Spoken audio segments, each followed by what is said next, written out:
C'est des petites choses. On nous apprendre à louer Dieu, à être simple. Quelqu'un l'a dit parmi vous.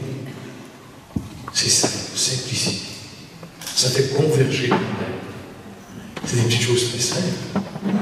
Bon, habituellement, je fais d'autres pratiques aussi pour dégager un peu de nos blessures psycho-affectives et sensibles qui nous empêchent parfois de louer librement, même d'être libre tout court dans notre vie quotidienne.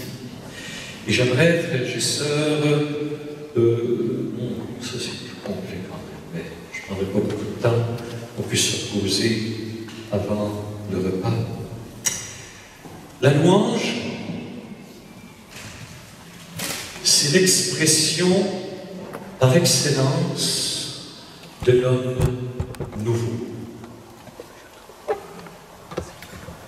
Vu que la louange est l'activation de notre foi et que notre foi est surnaturelle, quand un chrétien loue, il exprime la nouveauté de son être qu'il a reçu par grâce.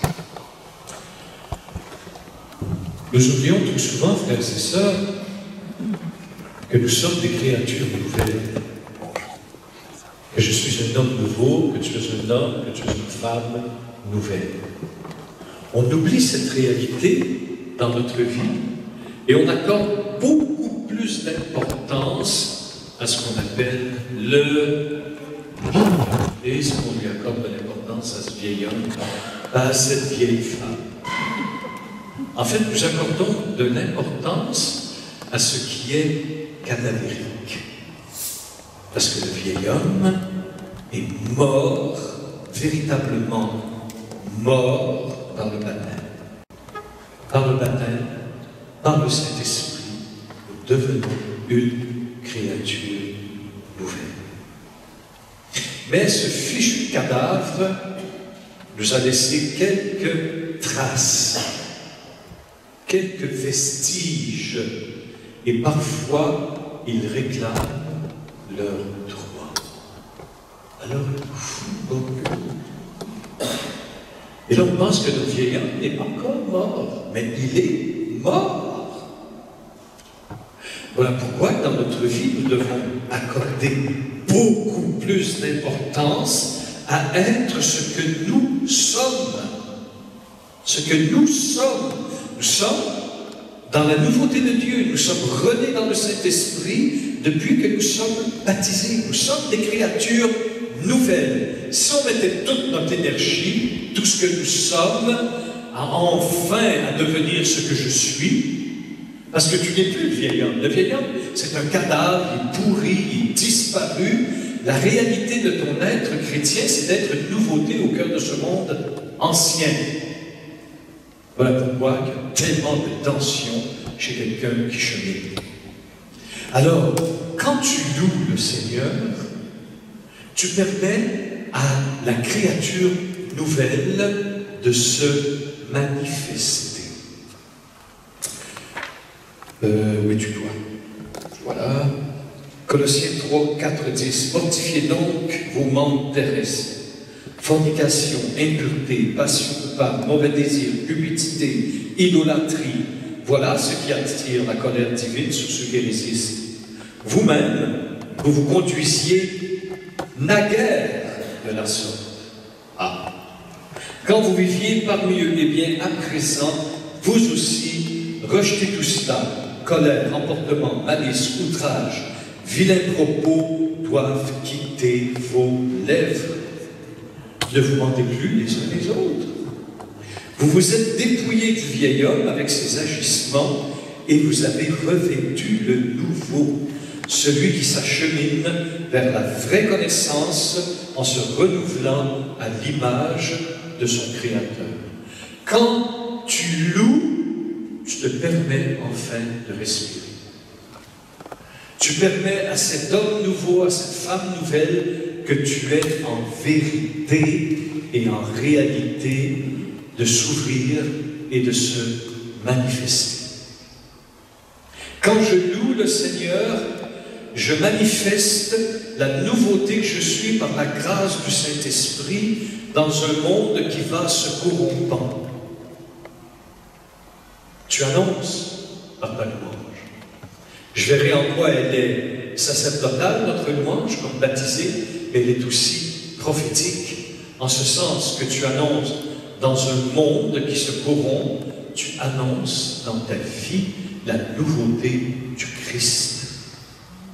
Alors le monde et l'esprit, surtout l'esprit du monde, le père du mensonge a intérêt à ce que tu ne loues pas Dieu, parce que c'est par nous que Jésus annonce la nouveauté.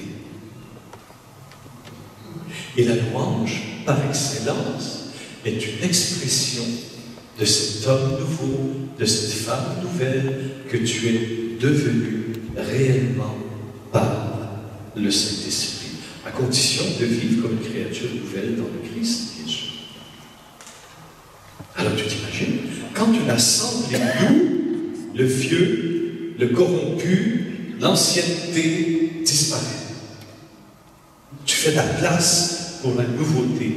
Et j'aimerais que tu comprennes, hier je parlais de l'identité de notre être, qui était l'adoration et la louange, mais je pourrais dire également, sans contredire, que l'identité de notre être, notre vrai moi, notre vraie personne profonde, c'est d'être une créature nouvelle. Arrête d'accorder de l'importance à ce que tu n'es plus.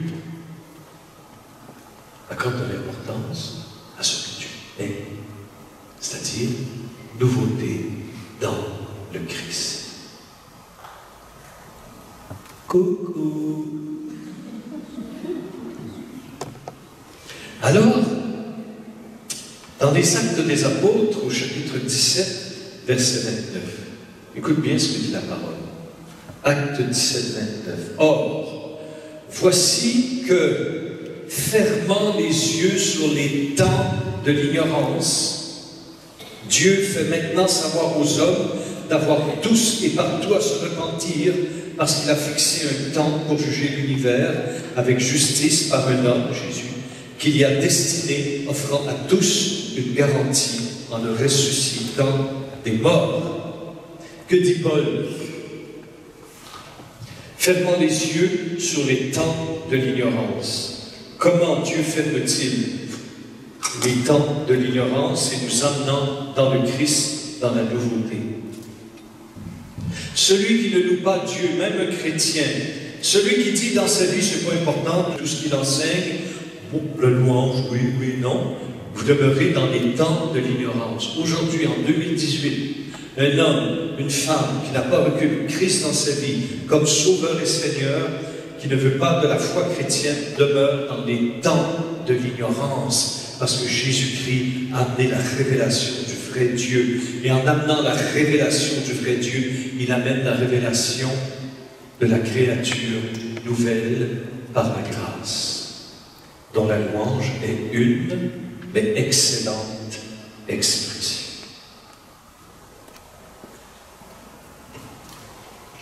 Ça veut dire, mon frère, ma sœur, qu'en 2018, nous, chrétiens qui louons notre Dieu, nous sommes 2000 ans à l'avance sur ces temps actuels. On est toujours 2000 ans en avance, tout le temps, tout le temps, tout le temps. Tu comprends? Parce que la parole de Dieu nous dit, fermant les yeux sur les temps de l'ignorance. Depuis l'avènement en gloire de Jésus-Christ notre Seigneur, ces temps de l'ignorance sont terminés dans la mesure où tu accueilles la nouveauté de la bonne nouvelle en Christ.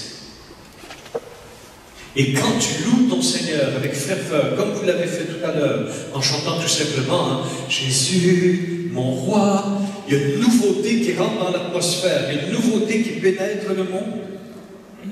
Et c'est pour ça que c'est si difficile parfois, parce que l'être ancien qui est mort, pourtant, a laissé quelques vestiges qui nous freinent et qui nous empêchent de vivre cette nouveauté que nous sommes. Il voudrait qu'on reste dans l'ancien, il voudrait que l'on demeure dans les temps de l'ignorance. Mais en Christ et par lui, nous ne sommes plus dans les temps de l'ignorance. Nous savons.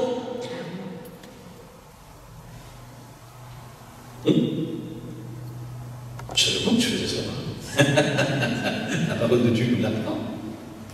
Alors tu vois, nous, créatures nouvelles, hommes nouveaux, femmes nouvelles, par la grâce de Dieu, transformés grâce au mérite de Jésus-Christ, sur la croix, quand tu loues, quand tu adores, tu proclames la nouveauté du Christ.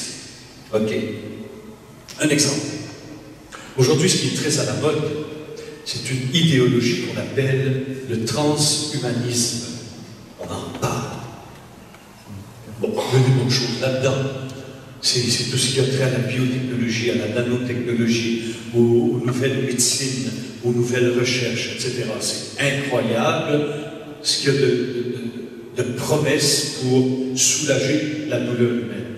Mais quand tu lis l'idéologie de ces gens-là, c'est de nous conduire peu à peu à l'immortalité par la science.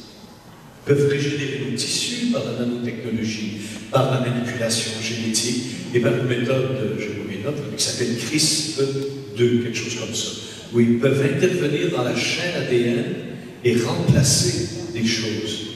En tout cas, on s'en va vers des choses absolument folles, mais il y a des bonnes choses. Mais quand je lis toute cette idéologie du transhumanisme, c'est qu'ils veulent en arriver à un homme parfait, libéré des limites de la mort, du vieillissement du corps, et qui nous promettent l'immortalité. Mais moi, en disant ça l'autre jour, en écoutant quelques pseudo-savants qui nous parlaient du transhumanisme et de l'avenir rose qui était promis à l'homme pour ça, savez-vous ce que je voyais?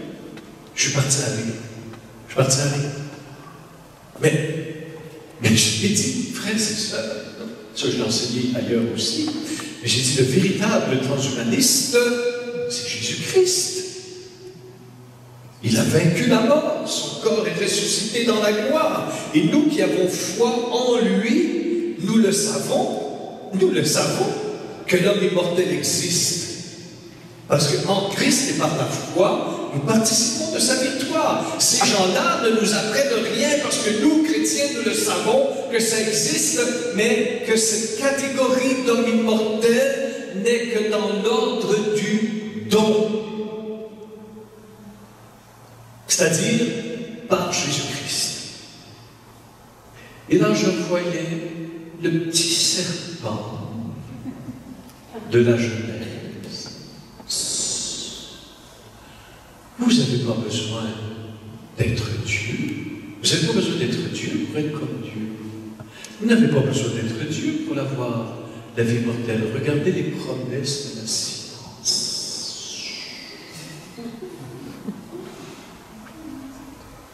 C'est le même serpent, c'est le même père du mensonge, et c'est exactement la même tentation. Devenir immortel sans Dieu. Et même scientifiquement, des savants ont prouvé que c'est impossible. Mais on continue à faire croire ça aux gens, par le transhumanisme, qu'on peut arriver à une immortalité. Mais chrétiens, relève la tête. Nous, on sait que ça existe parce que Jésus a vaincu la mort et ceux qui croient en lui participent par la foi de sa victoire. On le sait, nous. Mais je ne me gêne pas pour le dire en plus. On le sait que ça existe. Le véritable transhumaniste, c'est Jésus-Christ. C'est lui qui a vaincu la mort. C'est lui qui a fait reculer définitivement la mort qui nous enchaîne. Ben, il ne nous enchaîne plus parce qu'on est des créatures nouvelles dans le Christ. Tu vois, on est en avant de notre temps chrétien. C'est pour ça que l'esprit du monde veut se débarrasser de nous parce qu'on les embête. Là, je suis sage aujourd'hui parce qu'habituellement, je l'aurais dit. Tu vois, on les embête parce qu'on leur dit « Ouais, ben écoutez, continuez à travailler avec votre science pour améliorer notre santé. Alléluia. Pour vaincre la maladie. Alléluia. Mais ne faites pas des promesses qui n'appartiennent qu'à Dieu. » Et eux autres, leur argument, ils disent « Oui, mais vous vous arrêtez justement, dit je crois en Dieu, donc j'arrête la science. » Pas du tout. La science s'est développée grâce au christianisme. Parce qu'on a dédivinisé le cosmos. Alors tu vois, on est en avance, nous, les chrétiens. Relève la tête, paraît d'avoir honte, franchement. Et juste une autre chose aussi, il faudrait que j'approfondisse cette pensée, mais sincèrement, je crois qu'elle est vraie, c'est qu'actuellement, nous voulons nous débarrasser par des lois absolument impies et iniques de tout ce qui est vieux, de tout ce qui est malade, de tout ce qui est pas beau à nos yeux, selon l'esprit du monde. On veut s'en débarrasser pour que ne demeure qu'une élite d'êtres humains. Beaux, en bonne santé, forts. Mais tout ce qui est vieux perd leur dignité. L'enfant malade, on le tue dès le ventre de sa mère. Frères et sœurs, ils appellent ça l'évolution. C'est faux. C'est faux. Au contraire, avec le darwinisme, on se rend compte qu'on retourne à des millions d'années avant Jésus-Christ. Parce qu'avant Jésus-Christ, la loi qui mène l'évolution, c'est la loi du plus fort qui élimine le plus petit pour se survivre. Et actuellement, on appelle évolution ce qui est une régression parce qu'on veut, nous, les plus forts et les plus saints, éliminer ce qui est plus faible à nos yeux. Le chrétien, Jésus vient avec l'évangile, il brise le fatalisme des lois d'évolution qui ont été marquées par le péché et qui dit que pour faire la place, il faut éliminer le plus petit. Jésus dit non, la véritable évolution de l'humanité, c'est lorsque libérés de ces lois de mort, nous prenions soin des plus petits, des plus malades. Quand un chrétien fait ça, il annonce la nouveauté parce qu'il est au-delà de ce fatalisme des lois de l'évolution qui est la loi du plus fort et de l'élimination du plus petit. On est 2000 ans en avance, frères et sœurs. Et aujourd'hui, s'il vous plaît, si tu ne vois pas qu'on veut éliminer tout ce qui est faible, tout ce qui est malade, tout ce qui est petit, et actuellement on veut éliminer les plus âgés, avec l'argument de la liberté, de mourir libre, etc., en dignité, etc. Est-ce qu'on nous bassine avec ça? Mais c'est faux. En réalité, on veut se débarrasser des vieux et des malades parce que ça coûte cher. Voilà. Et on met des centaines de milliards sur le développement des armements. Dernièrement, on vient d'investir pour la recherche sur l'intelligence artificielle 1,3 milliard sur 5 ans. 1,3 milliard de recherche sur l'intelligence artificielle. Alors les vieux, les malades, les handicapés, il faut s'en débarrasser, c'est pas trop cher.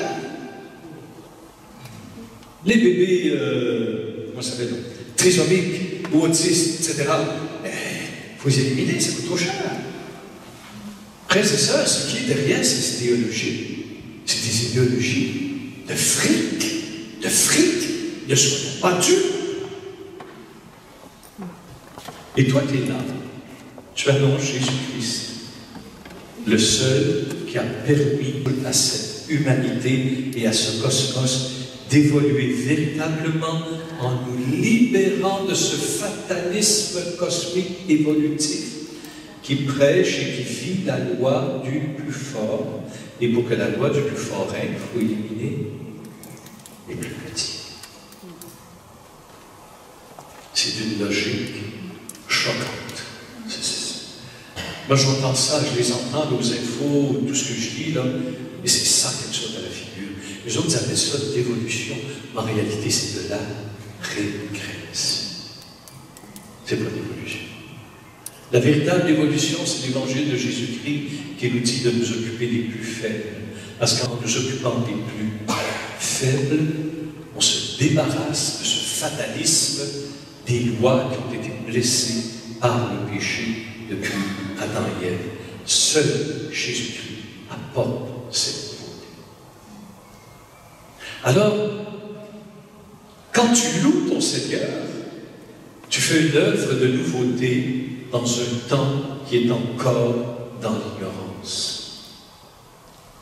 Encore aujourd'hui. Je sais que c'est fort ce que je vous dis là. Je sais que malheureusement on n'entend pas ça trop dans nos églises ou partout dans nos sessions, mais il faut toujours voir la réalité à travers la parole de Dieu. Là, tu as commencé à comprendre l'esprit de prophétie. L'esprit de prophétie, c'est pas d'annoncer des choses à venir. C'est pas seulement ça. L'esprit de prophétie, c'est de voir la réalité, c'est de voir le quotidien à travers les lunettes de Dieu. Et voir la réalité à travers les lunettes de Dieu, c'est la foi qui te permet de lire tous les événements à la lumière de la parole de Dieu. Et quand je vois tous ces gens se proclament athées en plus pour la majorité, ou 99% disons, qui se proclament non chrétiens surtout, de dire on est rendu à l'évolution avec le transhumanisme, on étudie vraiment et scientifiquement c'est possible de régénérer le corps humain, etc., etc., etc. Et dans le fond, tu lis en toutes lettres, tu cherches sur Internet, transhumanisme, tu vas tout lire, c'est écrit. Devenir immortel. On n'a pas besoin de Dieu pour devenir immortel.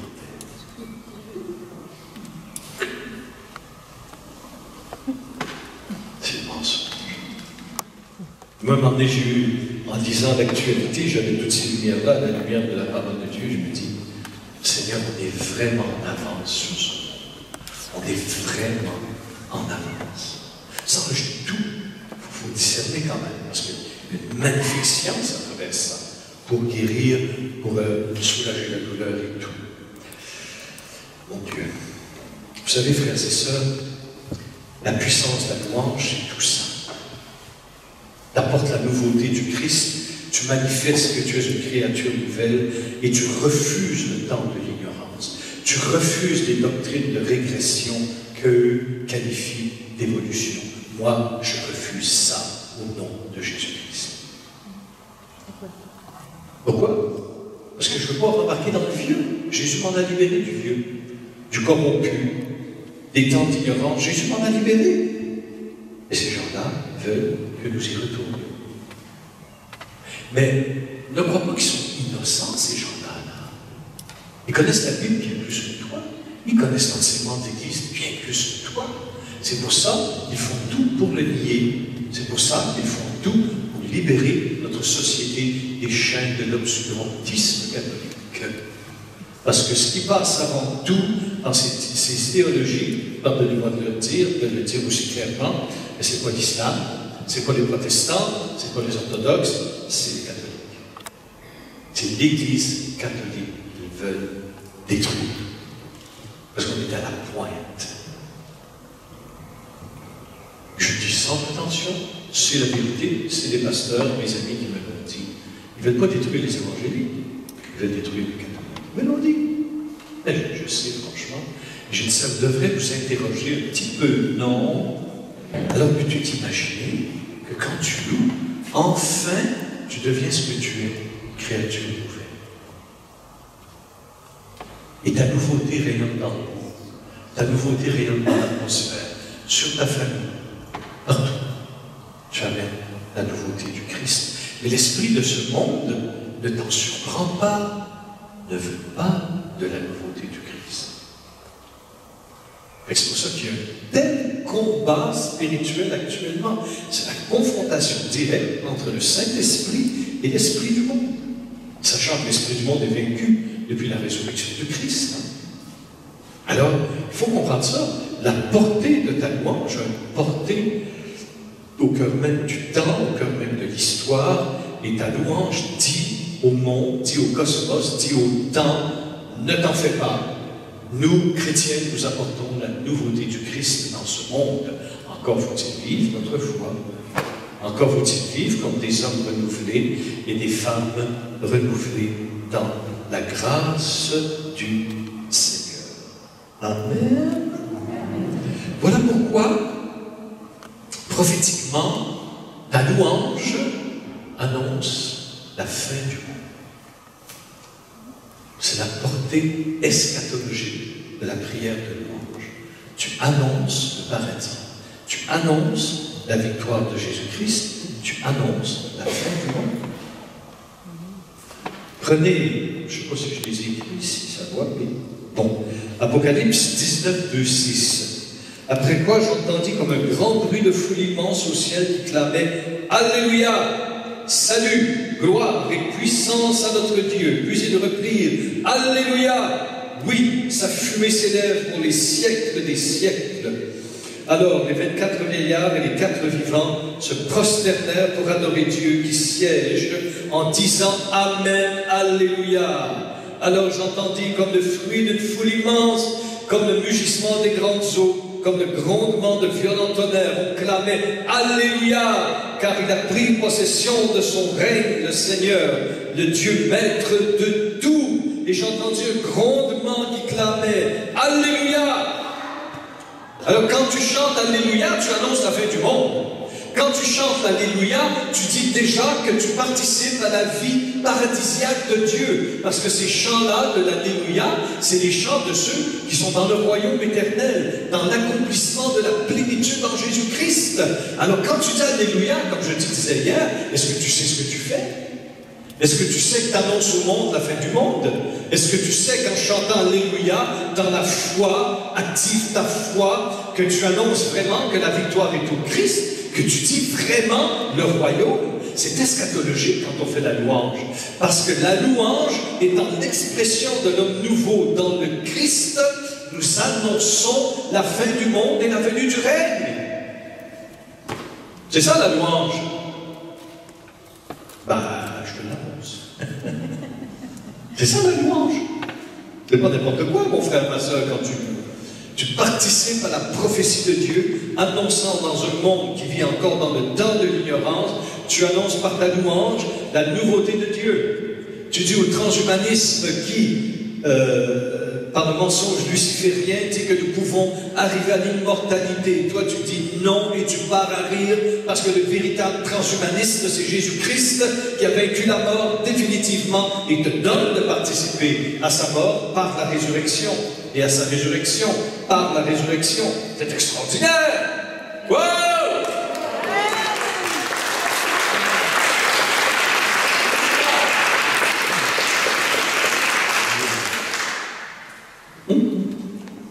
C'est beau.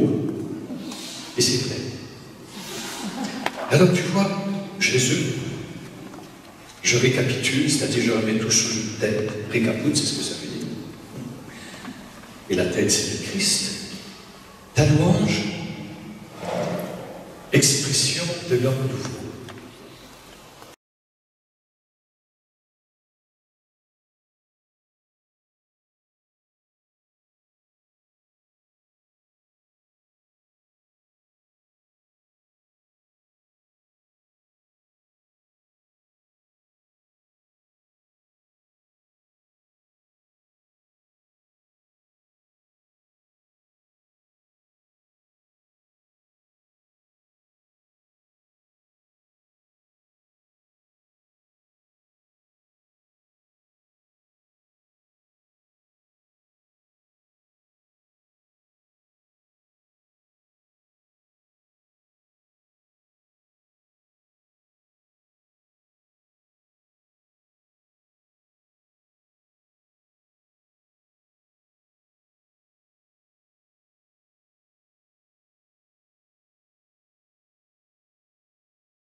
Et quand tu le sais, ça te pousse à louer parce que ça te donne en même temps une responsabilité pour le salut du monde. Et ça va jusque là. Ça va jusque là. La prière de louange et d'adoration. Amen. Amen. On applaudit Dieu. Alléluia.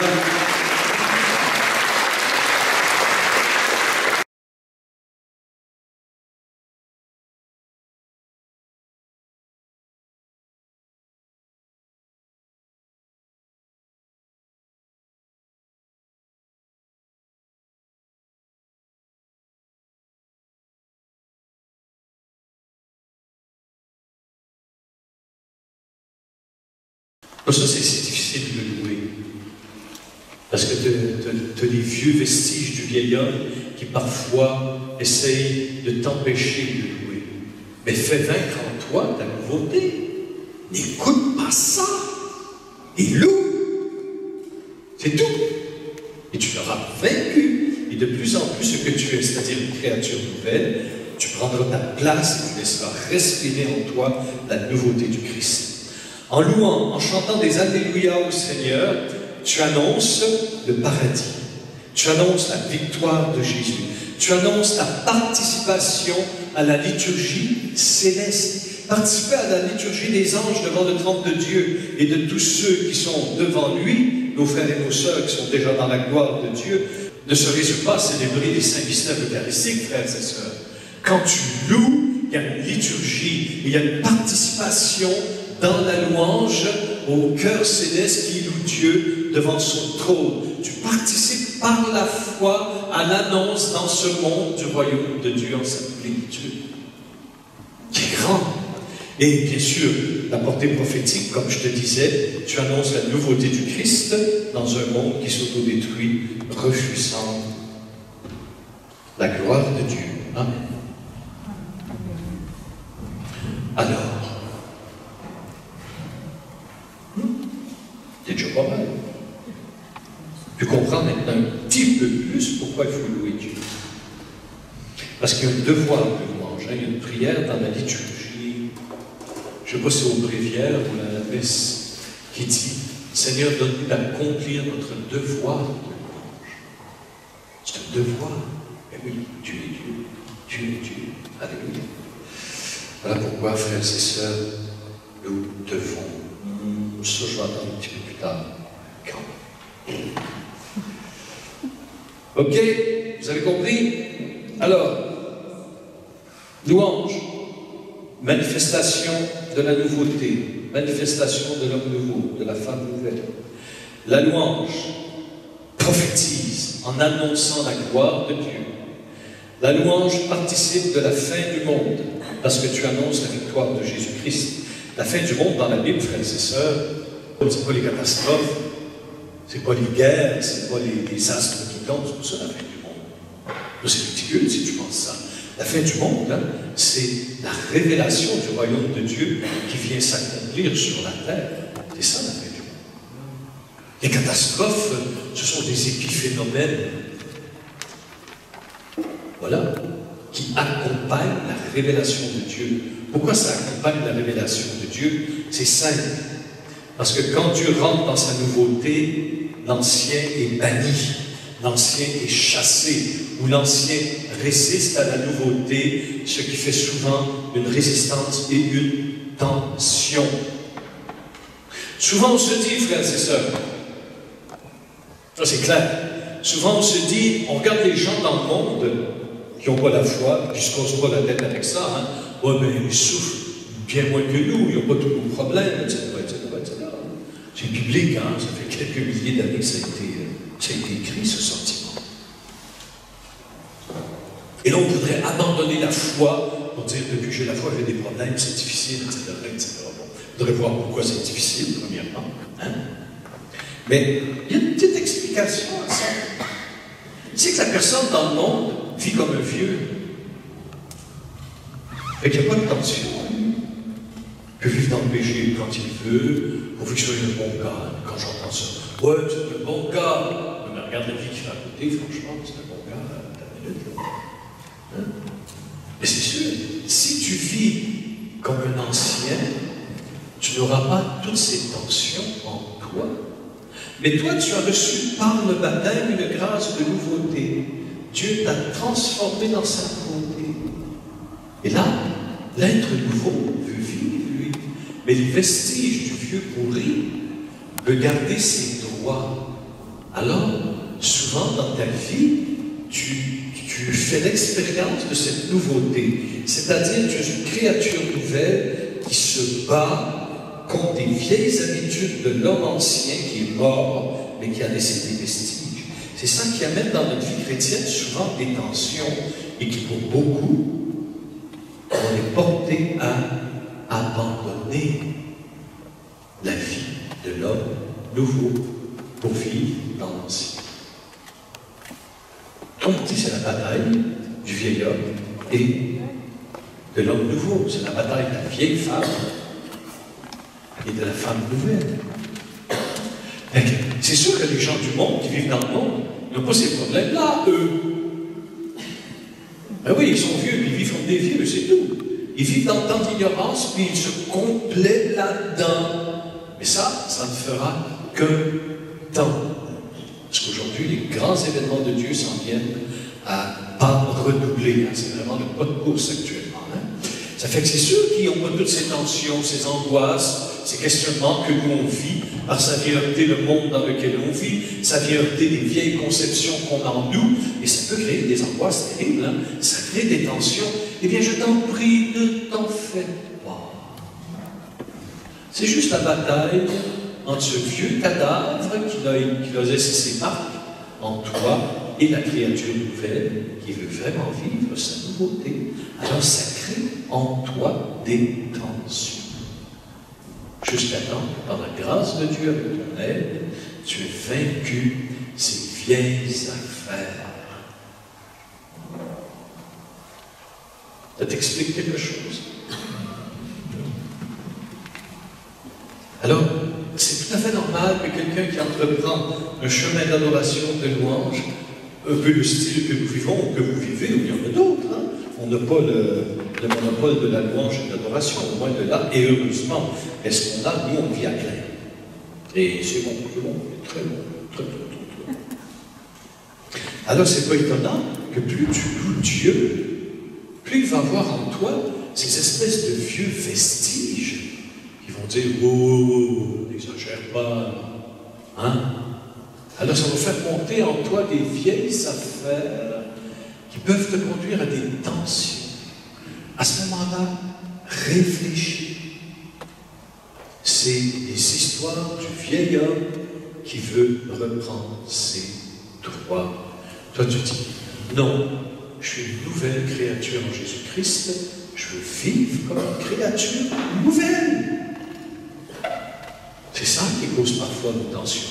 Oh, les spirituels appellent ça les nuits, les purifications, les sanctifications, appelez comme vous voudrez. Mais c'est la créature nouvelle, don de Dieu, qui veut lui-même dire ben, je suis cela et je veux vivre ce que je suis, c'est-à-dire une créature nouvelle, apportant dans ce monde la nouveauté du Christ par la louange. Mais non seulement par la louange, par d'autres moyens aussi, comme et surtout la charité fraternelle. Amen. Amen.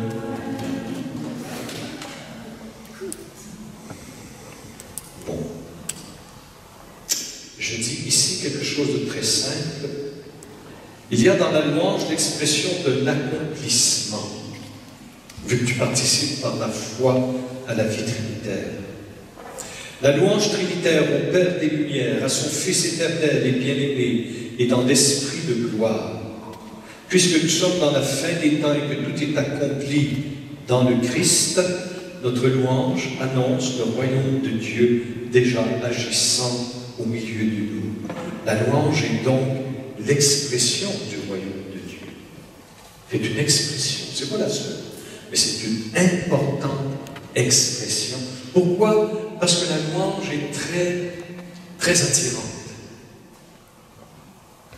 Les gens vont venir, quand on voit des assemblées de louanges qui sont heureuses de louer leur Dieu, ils vont dire, mais c'est quoi la joie qui les habite, ces gens-là? Ils vont trouver cette joie dans la louange. La louange, c'est le chant nouveau de l'homme nouveau. Pourquoi? Parce que la louange au Père et au Fils et au Saint-Esprit ne peut être que dans la révélation surnaturelle apportée par Jésus. Quand tu loues, tu es en plein dans ta vocation d'être humain, de baptisé, d'homme et de femme nouveaux. Quand tu loues, tu manifestes le royaume, la présence de Dieu. Et là, comme je disais aujourd'hui ou hier, lorsque tu loues, tu apportes dans ta vie, dans la vie des autres, dans la vie du temps, dans l'atmosphère, tu apportes la nouveauté du Christ. Tu apportes le royaume de Dieu quand tu loues. C'est pour ça que vous louez. Et ne pas louer ou refuser de s'engager dans notre vie quotidienne, écoute bien, grande responsabilité, c'est que tu prives l'autre, tu prives le cosmos de grandes bénédictions que le monde attend et attend des chrétiens. On prive le monde et le cosmos d'une source de bénédiction parce que Dieu veut passer par nous. Nous sommes son corps, hein? C'est pas une figure de style, ça. Nous sommes son corps.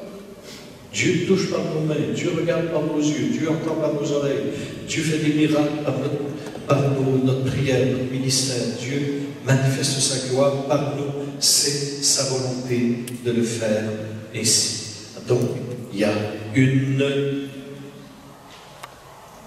responsabilité. Voilà.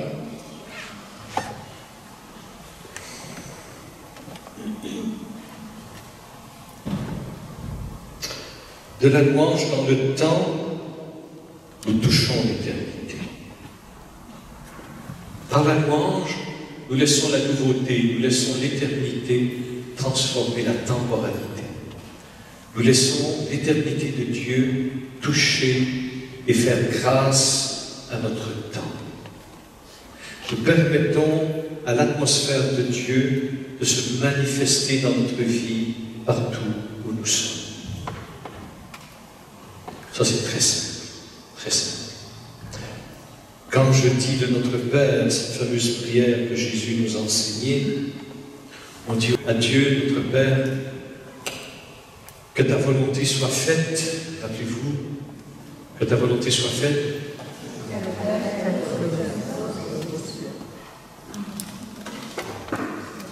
Ben, qu'est-ce que ça veut dire, ça, concrètement?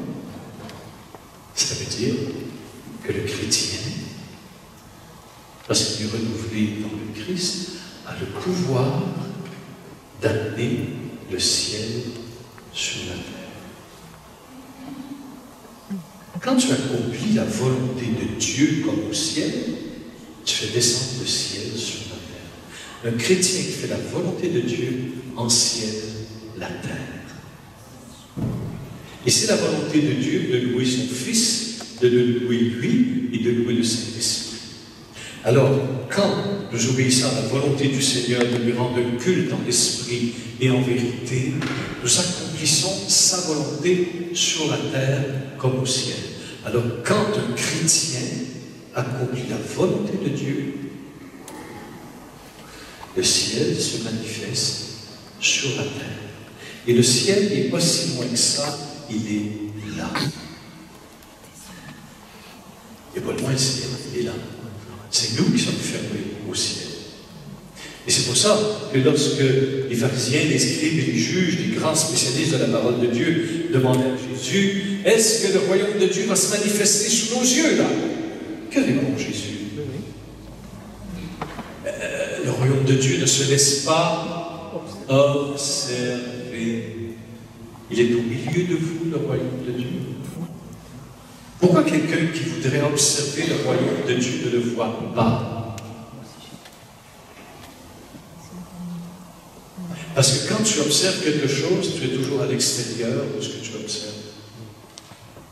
Quand j'observe cette belle cathédrale, même je suis à l'intérieur, je suis à l'extérieur de ce que j'observe. Je ne suis pas dedans, je suis à l'extérieur. Et un observateur observe toujours à travers des catégories, observe toujours à travers des grilles d'analyse.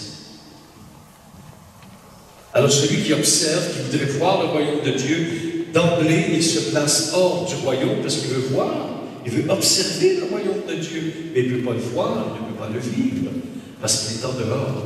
Et surtout qu'il analyse le royaume de Dieu à partir de ses propres critères. C'est pour ça qu'ils n'ont pas pu adhérer à Jésus-Christ. Parce qu'ils avaient une idée arrêtée de ce que devait être le Messie. Alors cette conception a bloqué la foi chez eux. Et bloque la foi encore aujourd'hui. C'est toujours la même histoire. Toujours. Quelqu'un me disait tout à l'heure, c'est pas un secret, à un moment donné, la personne, c'est toi qui dit à propos de l'âme, c'est toi? C'est très beau. La personne me dit, je peux le dire, ça me donne une source d'enseignement. Tu as reçu une parole une fois qui disait, mon âme voit Dieu. Wow. Elle m'a dit, qu'est-ce que vous en pensez, mon père? Ben, j'ai dit, c'est vrai. Pourquoi? Ben, j'ai consulté, d'autres m'ont dit que non, seul Dieu voit ton âme, mais ton âme ne voit pas Dieu. Ah bon? Ah non? Ton âme voit Dieu. Tu vois Dieu. Mais il y a beaucoup de choses qui nous bloquent. C'est que la première chose qui nous bloque, et pour moi c'est le plus grand déblocage, c'est que nous imaginons ce que doit être voir Dieu. Et ça, le problème. On s'imagine une foule de choses. On a lu des descriptions de vie de saints, de saintes qui ont vu Dieu, qui ont eu de grandes extases, de grands ravissements, et on en arrête là. C'est des pièges. La plupart des grands mystiques ont dit, comme Saint Paul d'ailleurs, Saint Paul dit, il m'a été montré des choses que je ne peux pas dire. Ça dépasse la parole. Ça dépasse la structuration d'une pensée en des paroles pour dire ça, ça, ça, ça, ça. Mais dans la foi, frères et sœurs, quand on connaît l'intimité avec Dieu, on voit Dieu. Mais si on nous demande, mais qu'est-ce que tu vois? Je ne sais pas, mais je vois Dieu. Parce que la foi, c'est une vision. Je dis ça à mon accompagnateur spirituel. Je me pensais un grand saint. Je me disais, j'ai mon accompagnateur, je dis, Père, quand j'ai l'Eucharistie, je vois vraiment Jésus présent. Il me répond avec un sourire. Il dit, tu calmes, mon jeune. Il dit, moi aussi. Mais je dis, qu'est-ce que vous voyez? Je le vois. Et plus on devient des êtres de louange et d'adoration et des êtres de grande charité, tu ne peux pas voir Dieu si tu ne peux pas voir ton frère en image, en photo, comme ils disent. Tu ne peux pas voir Dieu si tu ne peux pas regarder ton frère et ta sœur, qui sont, eux, créés à l'image et à la ressemblance de Dieu. Tu ne peux pas. C'est tout un. C'est pour ça que c'est tellement exigeant la vie évangélique. Les autres religions, là, ce n'est rien à comparer de l'exigence évangélique. Parce que tu ne peux pas séparer l'adoration de Dieu de l'amour de tes frères. C'est la condition. Et ça n'a aucune religion qui sait que ça. Aucune. Oh, parfois, il y a des petites choses dans le bouddhisme de compassion. Mais quand tu sais quoi la compassion dans le bouddhisme, c'est tellement éthérique que ça ne touche pas à terre. Et ils ont appris de nous ce qui était la charité concrète. Pour ne pas avoir peur de le dire, c'est pas d'orgueil. C'est dire ce que nous avons reçu pour mieux le donner, c'est tout, c'est tout, c'est tout. Et normalement, dans notre vie chrétienne, voir Dieu, pour moi, c'est pas des... Franchement, qui aime aller à la montagne? Levez la main. C'est génial. Et dis-moi en vérité, quand tu t'arrêtes devant une splendeur de paysage, toi, chrétien, tu ne vois pas Dieu à travers la création? Ben oui, tout le monde dit oui. Ah bon, vous voyez Dieu? Délire moustique. Vous êtes allé dans les écoles de louange super cool? nous a fait croire des choses. Pour moi, il nous l'a dit, c'est lui qui l'avait dit. Oui, on perçoit Dieu. Oui, on voit Dieu. Mais qu'est-ce que tu vois? Sa magnificence, sa majesté. Mais lui, tu le vois? C'est plus que deviner. C'est beaucoup plus.